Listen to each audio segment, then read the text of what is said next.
Bonjour à tous, aujourd'hui nous nous retrouvons pour la 5e séance de SIG1. Donc dans cette séance nous réaliserons une carte du contexte naturel de la montagne de Reims.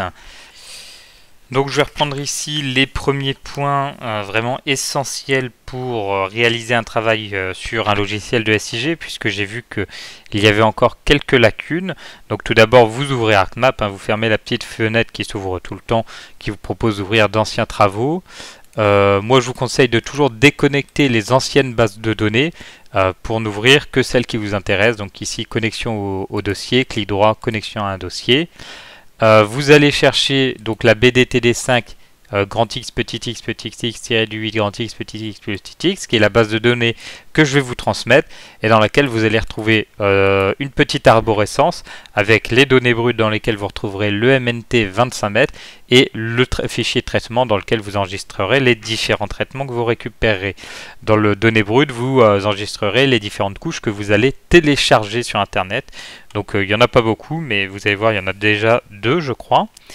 Ce que je vous conseille dès que vous ouvrez ce plan de travail, dès que vous ouvrez votre MXD, c'est d'aller dans couche, de double-cliquer dessus, d'aller dans système de coordonnées et d'aller marquer 2154 pour retrouver le RGF 93 et enfin Lambert 93 et de faire OK pour que ici vous voyez les coordonnées en bas à droite soient bien en mètres et comme ça vous n'aurez pas de souci ensuite d'affichage sur vos différentes couches.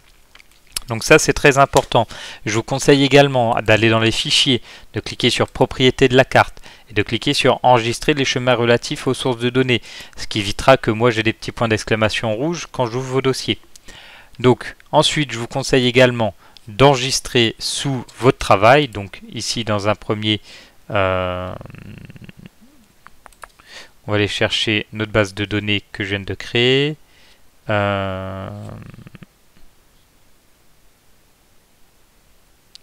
Décidément, BDTD5, voilà. On ouvre et on va le nommer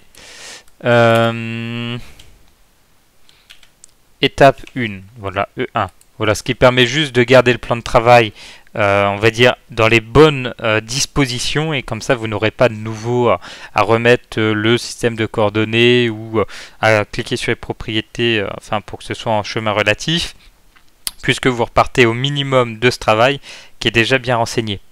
Donc on peut visualiser la couche du MNT à 25 mètres. Celle-là, vous êtes censé pouvoir la trouver sur Internet directement, mais elle ne sera pas assemblée. Donc pour vous éviter cette étape que je trouve un peu laborieuse sur ArcGIS, même si elle se fait quand même relativement bien, mais elle se fait mieux sur QGIS. Je vous ai déjà fait cette couche-là. D'ailleurs, si ça vous intéresse, il y a une vidéo sur ma chaîne YouTube qui vous expliquera comment réaliser la fusion de différents rasters. Et aussi, j'ai pas réussi à la télécharger sur le site de IGN. Vous mettez BD Topo 25 mètres Marne et vous allez trouver, même sans mettre Marne, vous allez trouver le listing de tous les départements avec le MNT 25 mètres. Mais moi, en cliquant sur le lien, j'ai pas réussi à le télécharger. Donc, pour éviter que vous ayez des problèmes, même si je sais que certains arriveront, d'autres n'y arriveront pas, parce que c'est dépendant des PC, je vous épargne cette étape. Je vous fournis donc ce modèle numérique de terrain. Je vous demanderai par contre d'aller télécharger sur le site de l'INPN la couche qui correspond aux parcs naturels régionaux. Donc ici c'est marqué parcs naturels régionaux. Et je vous demanderai de prendre la métropole et le shapefile. Ensuite vous prendrez le fichier compressé qui sera téléchargé et vous irez le décompresser dans les données brutes. Voilà, vous irez emmener enfin tous les fichiers dans les données brutes. Qu'est-ce qu'il faut faire ensuite? Eh bien, il faudra réaliser la sélection du parc naturel régional de la montagne de Reims. Donc, vous chercherez de la montagne de Reims dans la table attributaire. Vous faites la sélection comme je vous l'ai déjà appris et vous exportez cette sélection pour ne conserver du coup qu'un fichier du parc naturel de la montagne de Reims. Donc moi que j'ai nommé pnr-8mr.shp. Vous réaliserez ensuite l'ajout à la table attributaire d'une colonne qui correspond donc un champ, sinon parce que quand vous allez faire clic droit il va vous proposer d'ajouter un champ. Donc je vous montre tout de suite. Donc nous sommes ici dans la table attributaire, vous allez ajouter Donc vous aurez fait évidemment la section, vous n'aurez plus qu'un fichier puisque ça ne sera pas dans celui-ci que vous ferez cette étape. Enfin, vous n'aurez plus que l'entité qui correspond au parc naturel de la montagne de Reims. Voilà, c'est ce que je voulais dire. Et vous allez faire ajouter un champ. Vous mettrez bien un réel double. Vous l'appellerez surface. Et vous ferez OK. Et ensuite, sur ce champ surface, eh bien, vous ferez calculer la géométrie. Vu que vous êtes bien en Lambert 93, il vous proposera de mettre des kilomètres carrés. Et vous ferez OK, ça repeuplera le champ. Et vous aurez donc la surface du parc naturel de la montagne de Reims. Je leur précise très clairement parce que peut-être que c'est un peu ambigu, mais à l'étape où vous ajoutez un champ, vous n'aurez plus qu'une seule entité dans votre table attributaire. Vous n'en aurez pas 54. Vous n'aurez que l'entité qui correspond au parc naturel de la montagne de Reims. Et du coup, la couche ne s'appellera pas NENP, qui correspond finalement à tous les parcs naturels régionaux de France, mais vous aurez une couche qui s'appellera PNR montagne de Reims. Voilà, et qui sera enregistrée dans vos traitements. Vous voyez ici, je n'ai rien dans mes traitements. Vous l'aurez enregistré dans vos traitements. Je le précise parce que je suis sûr et certain que y en a qui vont me sortir du coup le PNR tous les PNR de France et qui vont faire le calcul sur tous les PNR de France. Le calcul sera correct. Par contre, à la fin, je n'aurai pas cette couche PNR montagne de Reims. Donc soyez très vigilants. Si vous ne comprenez pas quelque chose à cette étape-là, appelez-moi et je vous réexplique ça. Ensuite, vous réaliserez une zone tampon de 200 mètres autour du PNR de la montagne de Reims uniquement. Cette couche, vous l'appellerez PNR MR 200 mètres avec des tirets de 8 à chaque fois. Ensuite, vous découperez le raster. Donc ici, le raster, c'est le modèle numérique au 25 mètres avec le PNR de la montagne de Reims avec sa zone tampon de 200 mètres. Ça va vous ressortir un modèle numérique de terrain au 25 mètres de la montagne de Reims, donc MNT-8, 25 mètres-8, MR.TIF, ça sera important de bien mettre la précision.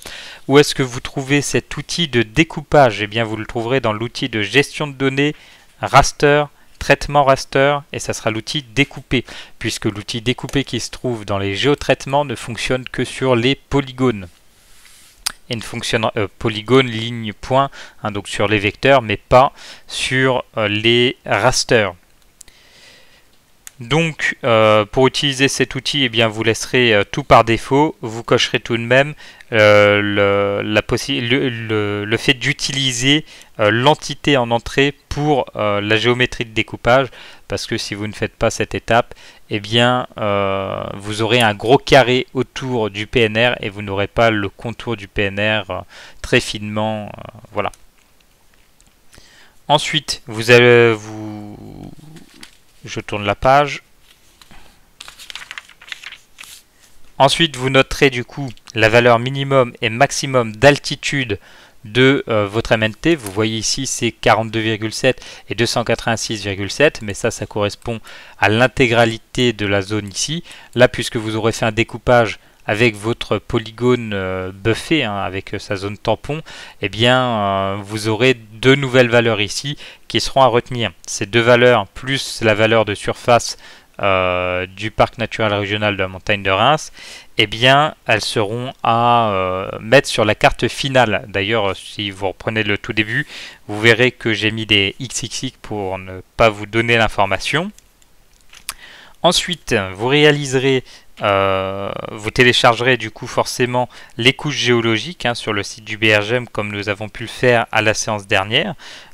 Si vous ne l'avez pas fait, eh bien c'est que vous faites partie du groupe 2 et dans ce cas là je vous aurais conseillé de regarder la vidéo de la semaine dernière en amont, sachant que si là vous ne l'avez pas regardé en amont, il n'est jamais trop tard pour aller la voir.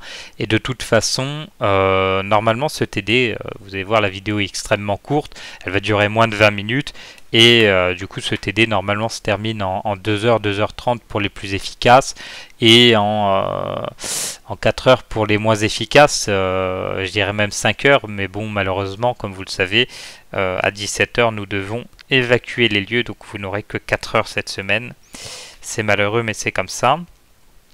Et avec cette carte géologique, eh bien, vous importerez la symbologie qui est proposée dans le fichier, hein, le fichier .lire, et vous la simplifierez pour définir dans la légende 3 étages géologiques, 3 aires géologiques plutôt, donc le secondaire, le tertiaire, le quaternaire, et vous aurez encore le petit fichier hydrologie qui sera sur le côté. Ensuite, vous ajouterez à votre carte un carton de localisation de la montagne de Reims en France par rapport à la Marne. Donc ça fait vraiment partie des consignes. Donc il vous faudra le shapefile des départements français. Hein. Ce shapefile que vous pouvez récupérer, par exemple, c'est FRA admin 3 ou 2, non 2 sur Divagis par exemple. Vous ajouterez les informations de surface minimum, maximum associées au parc naturel de la montagne de Reims, hein, comme je l'ai montré dans l'exemple au tout début. Et vous pouvez ajouter toutes les informations qui sont susceptibles d'aider à améliorer la compréhension du contexte naturel de la montagne de Reims. Vous penserez évidemment à exporter votre carte à la fin. Et donc l'objectif étant de retrouver, je vais vous le rouvrir tout de suite. Donc voilà, l'objectif étant de retrouver cette architecture avec évidemment, là je vais vous connecter à la base de données finale que j'ai appelée TD5 Julbert, puisque finalement c'est mon travail, avec cette arborescence, etc. Donc je vous laisse sur cette image de fin réfléchir à comment réaliser toutes ces étapes. Donc vous avez déjà pas mal de choses, hein. Après vous savez ajouter une flèche du nord, un titre, hein, une échelle, etc. Vous savez réaliser les cartons. Donc normalement rien de nouveau. Donc bonne chance et puis n'hésitez pas à m'appeler si vous avez des questions.